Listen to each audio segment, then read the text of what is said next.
Bonjour à tous, je me présente, je suis Alexia Demazière, votre conseiller informatique service de l'assurance maladie des Hautes-Pyrénées. Comme vous le savez tous et pour rappel, depuis le décret du 12 avril 2021, des nouvelles modalités ont été mises en place sur le calcul de l'indemnité journalière et des nouveaux embauchés. Alors il y a une période transitoire qui a été instaurée depuis la publication de ce décret, mais elles seront définitivement appliquées à compter du 1er octobre 2022. Sachez que depuis le 24 juin 2022, des modifications ont été apportées. Alors je sais que ça pose des difficultés pour les employeurs qui mettent en place la subrogation. Donc on va faire un point ensemble et je vais vous proposer plusieurs cas pratiques pour que vous puissiez mieux comprendre. Alors pour rappel, donc on commence. Alors pour rappel, si vous avez un salarié qui est considéré nouvel embauché, c'est-à-dire que sur les 3 mois de référence, il y a un mois où il a été embauché. Donc sachez qu'on peut rétablir le mois de l'embauche. Par contre, les salaires avant le mois de l'embauche seront considérés à 0 €. Pour les contrats clos, c'est-à-dire que si votre salarié a perçu des salaires chez un autre employeur avant d'être embauché chez vous, à ce moment-là, on prendra les revenus réels de ces contrats clos. Sur le mois de l'embauche, on peut cumuler et le contrat clos, les revenus du contrat clos, et le salaire rétabli de son mois d'embauche chez vous. Et s'il y a une subrogation, sachez que si on calcule l'indemnité journalière avec ces contrats clos, ces indemnités journalières seront versées à l'assurance maladie. Prenons le premier cas. Donc le premier cas, vous avez un salarié qui a été embauché le 15 mars. Il a été en arrêt à partir d'avril, donc dernier jour de travail en avril. Les salaires de référence sont janvier, février et mars. Sur cette période, il n'a qu'un salaire, c'est-à-dire votre salaire du mois de mars. Donc à ce moment-là, on prendra en compte janvier 0 €, février 0 € et on rétablira le salaire du mois de mars à 2000 €. Donc ça fera une indemnité journalière à 10,96 €. Cette indemnité journalière sera versée soit à l'assuré ou soit on fera une subrogation si vous faites à la demande. J'attire votre attention sur les arrêts Covid. En local, jusqu'à présent, si vous aviez un salarié qui était en arrêt Covid et qui était également nouvel embauché, on rétablissait exceptionnellement les 3 mois de référence. Ce n'est plus le cas. Depuis le 24 juin, les arrêts Covid sont traités comme les arrêts normaux. Alors évidemment, on neutralise la carence, ça, il n'y a aucun souci. Mais par contre, on ne rétablit plus les salaires avant l'embauche. Voilà, c'est une modification qu'il faut prendre en compte. Donc c'est effectif depuis le 24 juin. Deuxième cas. Donc c'est un salarié qui a été embauché le 15 mars, malade en avril, dernier jour de travail en avril. Ce salarié, sur les 3 mois de référence, perçoit du chômage et au mois de mars, donc a été embauché chez vous, donc du coup il a un salaire au mois de mars.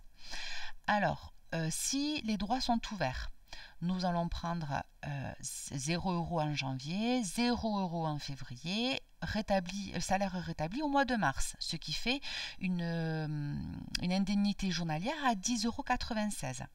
Si par contre votre salarié conteste le montant de l'indemnité journalière, on pourra étudier ces salaires avant le chômage. C'est uniquement à la demande ou sur réclamation du salarié. Si c'est le cas, si on vient apprendre les salaires avant le chômage, à ce moment-là, le destinataire du règlement sera l'assuré. On ne fera pas de paiement à l'employeur.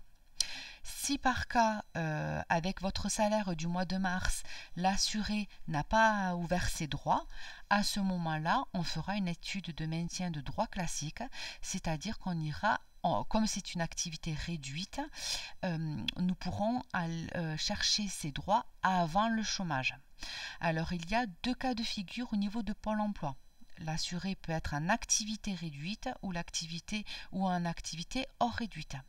Donc l'activité réduite, c'est par exemple si votre salarié a perçu un salaire plus élevé avant le chômage, dans ce cas, Pôle emploi lui fera un complément en plus de votre salaire. Donc ça, c'est considéré activité réduite. Si ce n'est pas le cas, à ce moment-là, le chômage sera interrompu au moment de l'embauche dans votre établissement.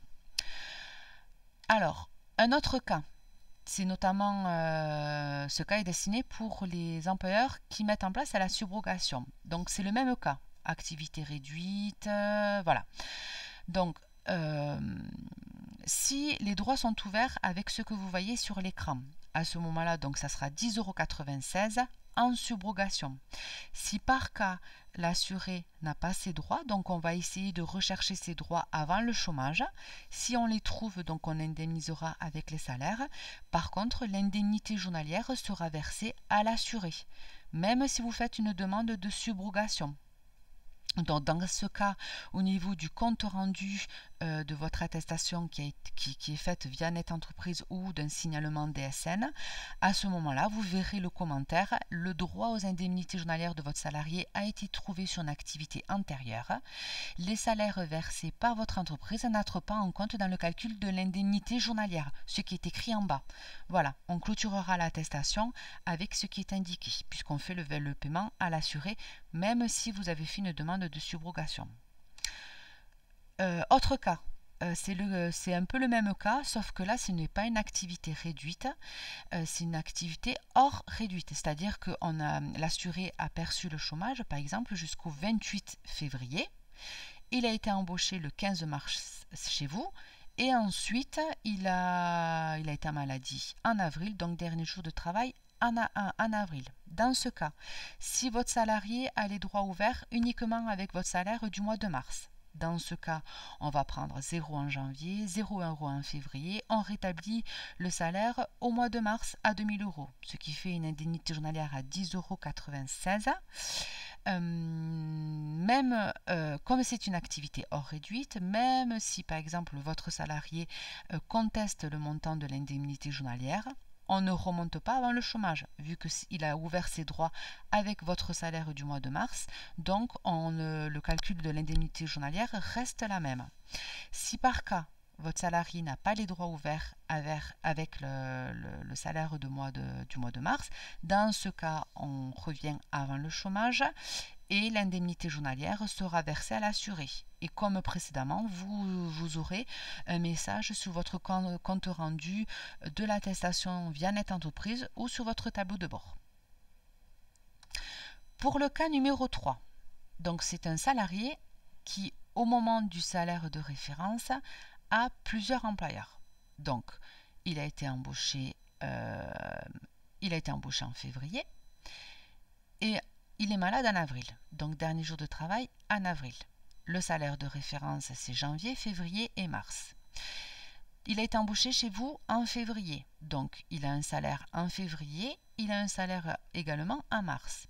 Par contre, au moment de l'embauche, il avait travaillé chez son ancien employeur, ce qui fait que pour février, il a et le salaire de son ancien employeur et le salaire dans son nouvel emploi chez vous. Donc au niveau des 3 mois de référence, nous allons prendre en compte pour janvier les 500 € de son ancien employeur, pour février les 500 € de son ancien employeur. On va rétablir le salaire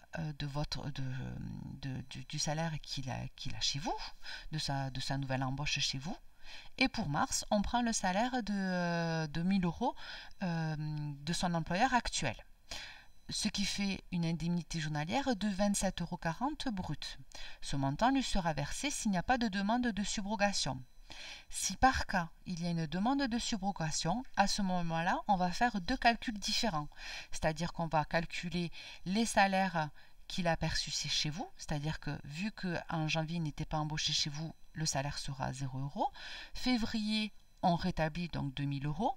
Mars, 2 000 €, ce qui fera une indemnité journalière de 21,92 € brut qu'on vous versera à vous.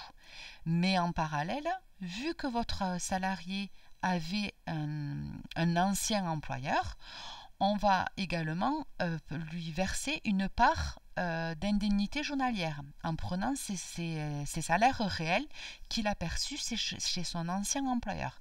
C'est-à-dire que janvier, on prendra 500 €, février 500 €, mars 0 €. On fera un calcul et donc cette indemnité journalière qui est de 5,48 € brut lui sera versée. Donc il y aura deux parties, une qui vous sera versée puisque vous faites une demande de subrogation et l'autre partie lui sera versée. Pour notre quatrième cas, donc c'est un salarié qui a débuté son emploi chez vous au mois de mars, qui est en arrêt en avril, donc dernier jour de travail en avril.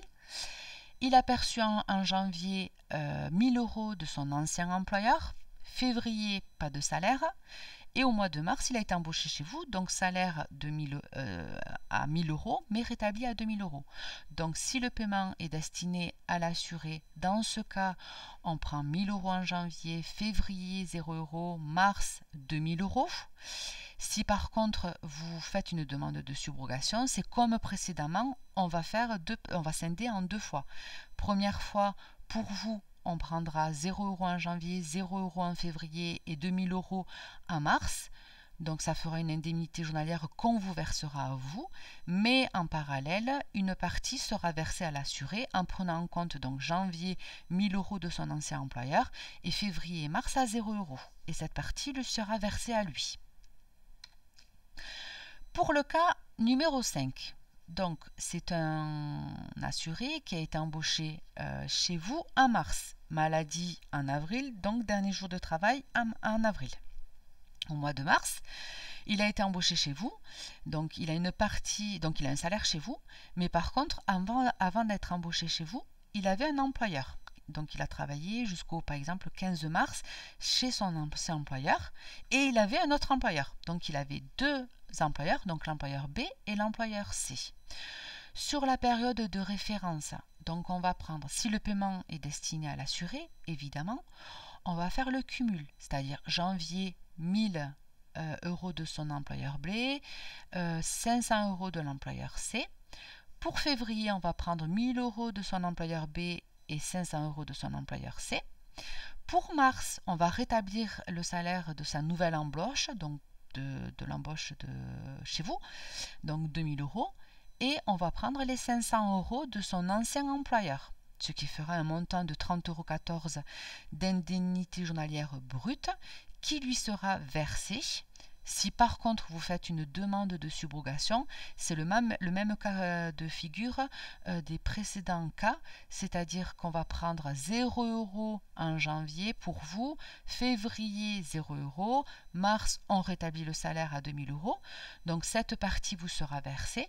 Par contre, pour l'assuré, on va prendre les salaires réels, c'est-à-dire qu'on va prendre 1500 € pour janvier de ses anciens employeurs, 1500 € en février pour ses anciens employeurs et 500 € en mars de son ancien employeur.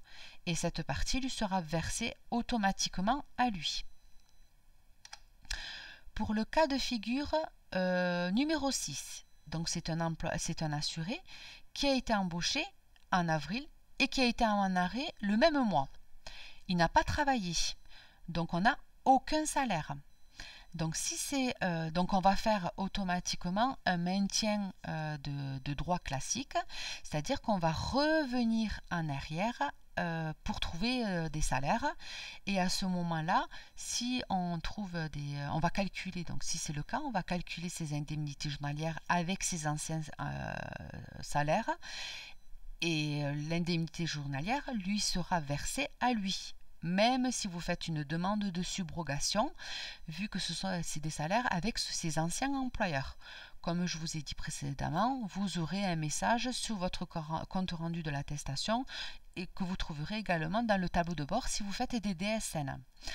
Pour les arrêts Covid, comme je vous ai dit, tout a été modifié depuis le 24 juin.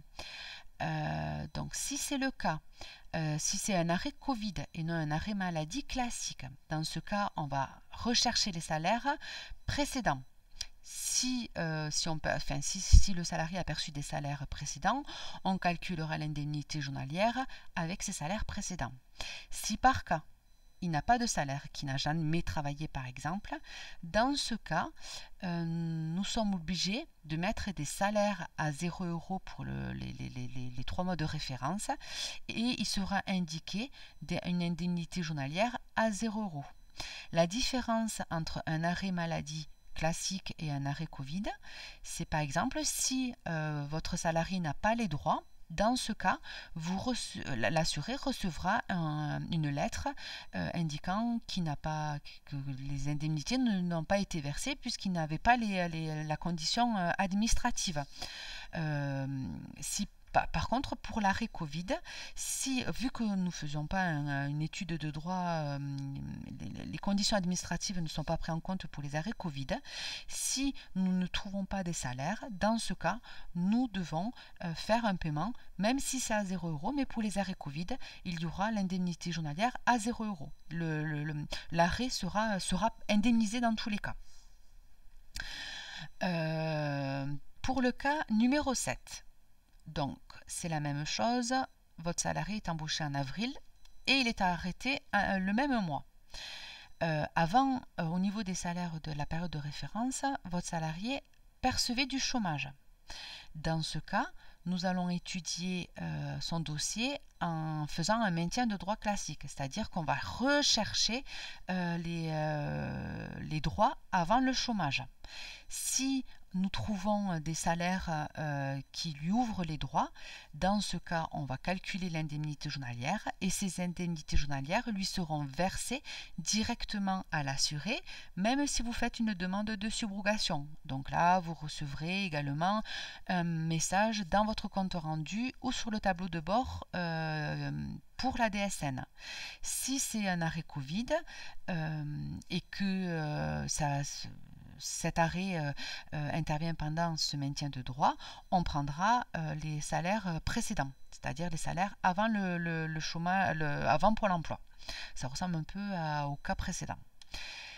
Pour le dernier cas, donc c'est votre salarié a été embauché en avril et est malheureusement malade le même mois. Pendant cette période de référence, il avait un ancien employeur. C'est-à-dire qu'il avait il a perçu en janvier 1000 €, en février 1000 € de son ancien employeur. Donc si le paiement est destiné à l'assuré, donc on va faire un calcul simple, c'est-à-dire 1000 € en janvier, plus 1000 € en février et 0 € en mars, ce qui fera une indemnité journalière brute de 10,96 €.